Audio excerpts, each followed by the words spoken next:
যে আওয়ামী লীগ আমাদের দাড়ি টুপিওয়ালা ভাইদেরকে বাইতুল মুকাররমের সামনে থেকে টেনে টেনে রাস্তায় নামিয়ে এনেছিল, সেই আওয়ামী লীগের আর পুনর্বাসন হবে না।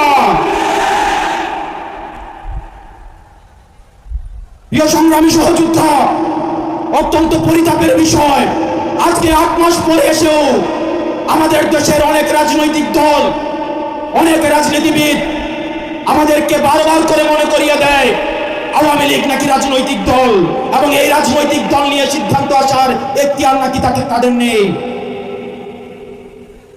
ডক্টর মোহাম্মদ ইউনূস গত কিছুদিন আগে বলেছেন আগামী নির্বাচনে আওয়ামী লীগ অংশগ্রহণ করবে কি করবে না সেটি সিদ্ধান্ত নাকি আওয়ামী লীগের।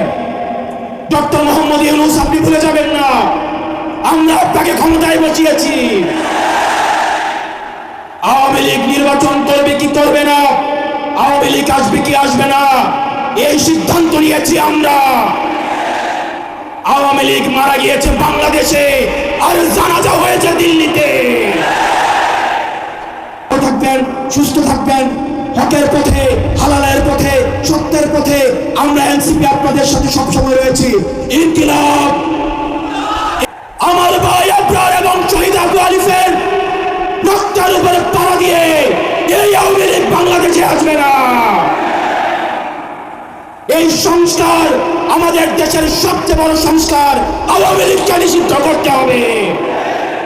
কোন কিন্তু অথবা নেই, আচ্ছা দেখছি এরকম কিছু নেই, আওয়ামী লীগকে নিষিদ্ধ করতেই হবে।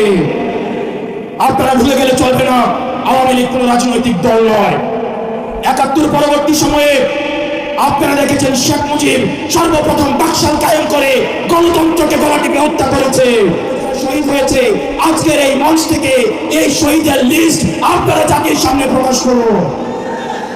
একই সাথে সাথে হাসিনার এই ফাঁসি না হওয়া পর্যন্ত প্রয়োজন হলে আমাদের শেষ রক্তবিন্দু দিয়ে এই তরুণ প্রজন্ম আমরা হাসিনার ফাঁসি নিশ্চিত করা পর্যন্ত আমরা আন্দোলন চালিয়ে যাব। এবং নারী সংস্কার নিয়ে যেই কনসার্ন আপনাদের কাছ থেকে এসেছে, আমরা চাই ডক্টর মোহাম্মদ ইউনূস এই কনসার্নগুলোকে আপনি অতি সত্বর অ্যাড্রেস করবেন, এবং অপ্রয়োজনীয় যে সংস্কারগুলি রয়েছে সেটিকে পাশ কাটিয়ে প্রয়োজনীয় যে সংস্কারগুলি রয়েছে, যেটির মধ্য দিয়ে নারীদের অধিকার নিশ্চিত হয়, যেটির মধ্য দিয়ে নারীদের সম্মান নিশ্চিত